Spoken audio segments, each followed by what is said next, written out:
This is Dr. Diamond. We're here at Highland Hill Farm on Garrison Road in Bradford County. And Dr. Diamond was the dean at Delaware Valley College. And we walked into the hunting camp here. You know, we have a lot of strange little critters up here on the wall and all. And he looks over and he sees this horn. He says, where'd you get that horn? Well, I got it from a guy that was a sea captain. His name was Dwight, which I have a real story on that too. But at any rate, Dr. Diamond immediately recognized the horn. Go ahead, Doc. Well, Bill, I recognize the horn because it's a zebu horn from zebu cattle that's raised in Central and West Africa, and it's a breed of cows that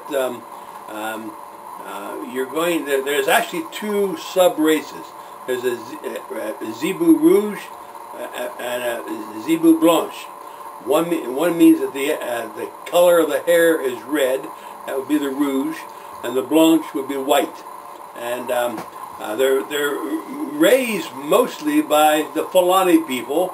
The Fulanis are nomads with their cattle, and that's one of the reasons why they have zebu cattle, because they do very well and can walk long distances, and they're very tolerant to drought.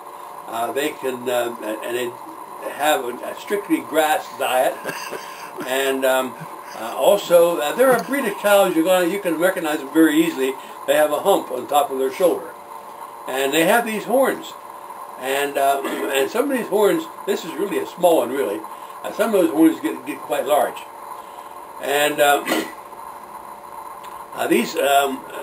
this particular breed is also tolerant to trypanosomiasis, which is sleeping sickness, and also streptococcus, and that's a disease caused by ticks.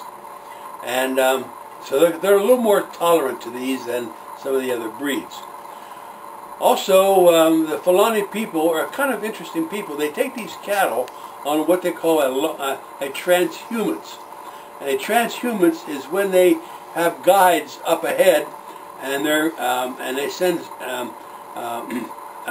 people back to guide these cattle in certain directions, depending upon where the water is located and where there's grass. And one interesting thing about these Fulani people is that they have anthrax is a real problem in certain sections of Africa, and you're going to see anthrax, as you know, it's in the ground. And when their cattle come down with anthrax, they quarantine the cattle in a circle, in an area. And they keep them there until the anthrax runs its course. But while they're doing that, waiting for the cattle to die, they have a certain species of tree that they plant, and they plant it in a straight row for about 5 to 10 kilometers, in a straight row. And I could never find out what the Latin name was for that tree. All they could tell me was in their indigenous language, and I didn't mean anything to me. But what that's for is that when it grows, the following years thereafter, when the guides are up ahead looking for grass and water, and they see these trees planted in a straight row, then they know that's an anthrax area, and they send word back to the herds and get them going in different directions around that area. So I thought that was an interesting disease control of the zebu cattle in that particular part of the world. They're very interesting people. Okay, and thank you very much. And Dr. Diamond, how did you come to find out about that information about the zebu horn? I worked in Africa for almost 10 years, and I worked with these cattle quite a bit. In fact, I used to vaccinate them. I was a French veterinarian and we used to go out in the bush, and one of the reasons why we were able to do it is they would never allow a government veterinarian to vaccinate their cattle, because they were afraid that the veterinarian was going to report to the government officials how many cattle they had, and then they would be taxed. Now, I was, the Frenchman and myself, we were not government employees, and so we had a trust with them, and they allowed us to vaccinate these cattle.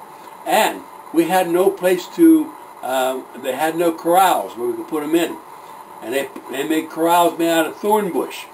And they would jam the cattle in there, And then they would, one of these guys would jump up on the neck of in front of that hump and slide down over the neck with his legs straddling the neck, and he'd grab a hold of these horns, and then he would twist the head around and flip it over, and then we'd go up and we'd vaccinate it in the rump, and while I was on the ground, and then they reached down and grabbed a handful of cow manure and smeared the back, and that's how we could tell which ones was done and which ones weren't done, because we didn't have crayons to mark them over there. So that's how I got familiar with this thorn. That's why I recognized it right away as soon as I saw it.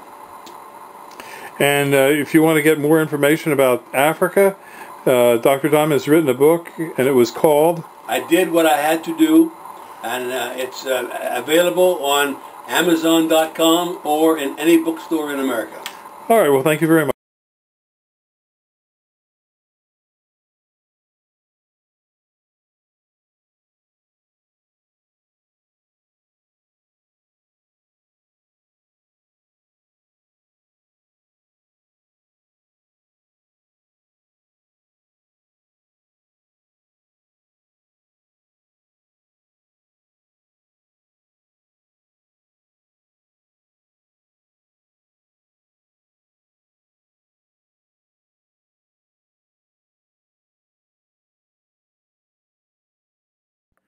At Highland Hill Farm, we can ship trees, plants, and shrubs from seedlings and transplants to full-size nursery stock. We can ship on our trucks, which include F550s with 20-foot trailers, or we can use common carriers such as tractor trailers and ship tractor trailer loads or partial loads. We ship our seedlings and small transplants by UPS. And we also have planting equipment available for you for large purchasers of seedlings and transplants. So give us a call at 215-651-8329 for your tree and shrub needs. Thank you.